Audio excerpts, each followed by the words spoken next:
Judgement Day plus 32 in Serbia. Oh, let's go. Okay. Yeah, I was just telling you the story about the famous, legendary actually, Sale Djordjevic, who hit the three-pointer in the last second of the game that took place in 1992 in Istanbul. It was the final match of the European today's European League, but European Championship. The basketball club Partizan from Belgrade won it, the first and the only time in its history. And a couple of months prior to that event, our football club Red Star, or Crvena Zvezda, also from Belgrade, won the European League in football, European Championship back then as well. And the world, and they also became afterwards world champions by beating Colo team from Latin America. So we were very proud of these two events in our club history of our club sports. Of course, we are the country that is mostly known for water polo. If I'm not mistaken, we are by far the largest collector of all titles in terms of water polo. World champions, Olympic game champions, European champions, Mediterranean, I don't know, you name it, water polo, Euroleague, blah blah blah blah blah blah. Never mind. So I don't know how many times be it as ex-Yugoslavia, as smaller Yugoslavia, with only Serbia and Montenegro, and afterwards only as Serbia. Nobody knows why is this, because as you know, Serbia does not have access to the sea. So it's quite strange, similar to Hungary, because Hungary is also it's a great power in terms of water polo, and I believe they were one of our strongest opponents. But also Croatia and Montenegro. So there was a joke, especially in terms of water polo, but also in terms of basketball. I mean, this applies to basketball as well. But the joke went like this. Given the fact that Yugoslavia was practically winning, or being within the first three, but mostly winning all the tournaments in water polo, when Yugoslavia fell apart, and suddenly there were three practically countries winning. So Serbia, Croatia, and Montenegro. There were, of course, jokes saying, now we have three Yugoslavias practically and have to compete against three opponents instead of only one. And all of these three practically are always within the first three or first four, teams in Europe or the world, whatever. Yeah, it's really strange how this small country, even in terms of ex-Yugoslavia, it was 23 million inhabitants. Now Serbia has less than 8, Croatia less than 4, if I'm not mistaken. Montenegro, well, most of the Montenegro is in Montenegrins are in Belgrade, but the ones that are still in Montenegro, I don't know. I believe 2 million is quite a big figure. So less than 2 million, definitely. Anyhow, yeah, it's strange. And in basketball, the situation is even more interesting, because we also have strong teams of Macedonia from the time of Pero Antic and recently Slovenia, and of course Serbia and Croatia. The quite good, great powers in terms of basketball. But also, as I said, and Montenegro as well is also very strong. So in these terms, we have practically 5. But even Bosnia used to have some good teams in the past, Not really sure. The situation now is also, I mean, pretty good, I believe. So practically all 6 republics of the ex-Yugoslavia are now quite significant, let's say, powers in basketball.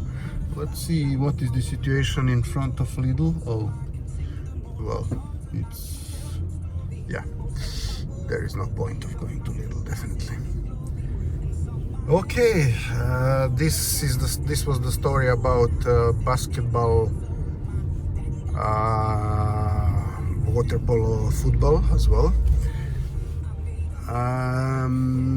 But it would be pity not to mention one other sport where Serbia is actually also very strong. It's volleyball. Both men and women volleyball. We are quite strong. I believe in the case of the women volleyball, we won last time the world championship, if I'm not mistaken. In the men volleyball, we are also practically every time we are participants and one of the finalists of the volleyball league, and also all the championships, etc., etc. Volleyball is one of my favorite sports because when I was at high school, I used to be training this sport, and not with great success though, due to the very simple fact that I'm not quite tall, quite the opposite, only 175 centimeters. Yeah, back then I was playing a second technician. The second technician is practically the one that never goes into play because the first one, the famous Gary Peca, was much better than me. Yeah, never mind. I had some good time back then. I mean, also participating in some tournaments across Serbia. I remember the first May tournament in Belgrade. It was spectacular. There was also a nice tournament in Obrenovac against Tent and Mladi Radnik from Požarevac. Yeah, these were some really nice times. Nice country was back then. This is the end of the 80s. The second half of the 80s. This was the time. We are now heading towards Avala. So first Jainci, and then we'll be going to Avala. Let's test a bit the capabilities of our Lexus NX 300H hybrid. I just read the interesting news the other day that Toyota RAV4 was sold in over 10 million pieces since its introduction back in the 90s, if I'm not mistaken. Really, Toyota there is no match to Toyota, honestly speaking. I'm also quite a big fan of Audi as well, but yeah, Toyota is Toyota, no doubt about it. So this car is practically sharing the same platform as Toyota RAV4. Of course, given the fact that it is Lexus, it is, I mean, the interior and some other things are done in a much more luxurious style than RAV4, but it's the same platform essentially. So this is the most sold SUV worldwide ever. I didn't even know what the RAV means. So in English it's recreational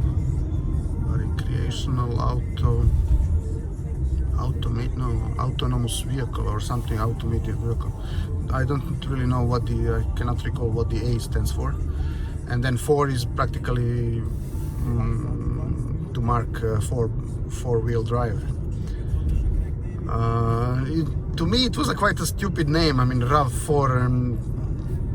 It's not a sexy name, but okay, definitely this was the acronym practically of this recreational autonomous vehicle or automated. I'm not really sure. Okay, so we are now driving towards Avala. Avala is the mountain here at the outskirts of Belgrade, where the famous television tower is located. This television tower, the old one, was destroyed during the NATO bombardment in Serbia in 1999. But we have erected a new one, also nice. There is one can go up. The view from the tower is spectacular, really magnificent. But there is also the monument to the unknown soldier up there. Practically refers to the First World War, the Great War.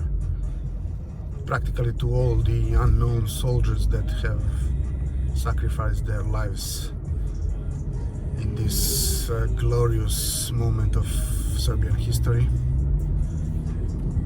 I was telling already the story about the First World War in some of my previous videos, so some of my ancestors practically my grandpa from my mother's side has died there. My grandpa from my father's side has also fought this war, and the uncle from my father's side has also fought this war. He even as a volunteer practically, and he has participated in some of the most fierce battles. Avala, as you can see at the table, 5 kilometers. The tower is the landmark definitely of this. And this is Jainačka šuma. Let me show you. There is a monument from the Second World War here, because this was one of the concentration camp of the Nazi troop was located here, and this is the place where they slaughtered many people here in Serbia. Oh, look at the kid with his small bike. Yeah. Nice.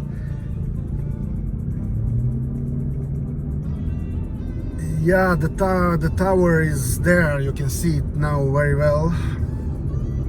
Looks really nice, no doubt about it. Well visited. Everything is green. Everything is green. I'll stop when I reach the bottom of the mountain and the bottom of the Avala rally track, and we'll start a new video there, because I'll try to try out a bit the capabilities of the Lexus, as I said. Yeah, now whenever I drive a car with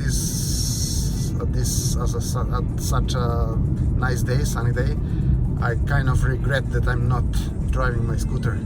Now seeing these guys, this is the thing that crossed my mind. So as I said, with regards to COVID-19 statistics, yesterday 409 new cases and 5 more people died. Total number of died 99 since the inception of this virus.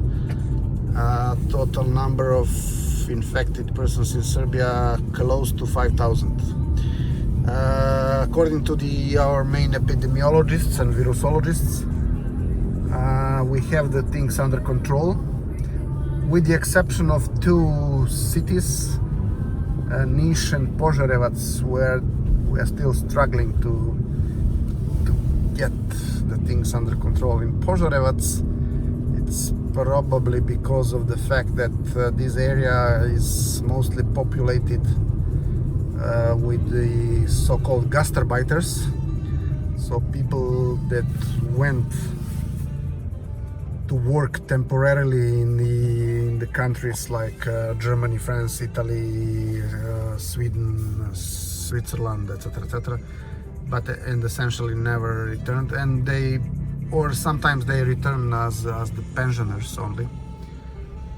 But there were many people of this kind have entered the country at the very early stages of the virus, and some of them were infected and didn't even know that, and some of them even didn't respect the self-isolation that they were supposed to conduct. Probably they were eager to see their relatives, and the relatives were eager to see them, and they got in touch, and so that's the way how many people were infected. In Niš it was a bit of a different situation. Southern Serbia is a bit specific. They tend not to honor much the regulations, so the infection there went into these homes for elderly people, the most vulnerable group.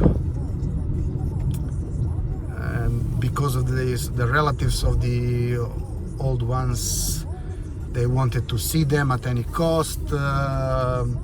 They were probably bribing the officers they were supposed to take care of the quarantine, the isolation, and so it was. Here is the very nice, interesting place, the so-called Motel Hiljadu Ruža. Actually, the restaurant Hiljadu Ruža. It's closed now, but it's a really nice place. The guys that are running it, they know the business definitely, and they know it very well. Okay, we are approaching Avala. Avala is called the mountain just because it's 8 meters, exceeding 8 meters the threshold for being called a mountain, so it's 508 meters high. But it's one of the highest points in this part of Serbia, and therefore pretty much perfect location for this television tower. And on some really nice and clear days from Avala you can see the Kopaonik mountain in the southwest of Serbia, practically at the very border with Kosovo. Well, the administrative border with Kosovo.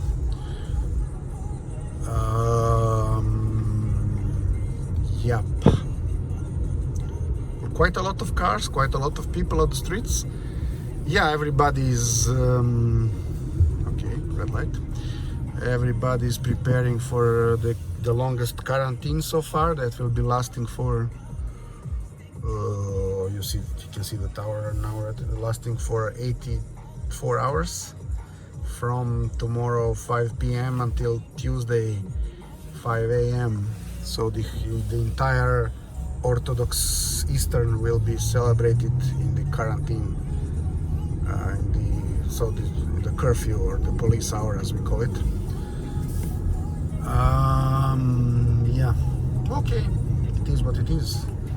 There is now a big debate, because the Serbian Orthodox Church, the Synod, which is the council practically, they asked the president to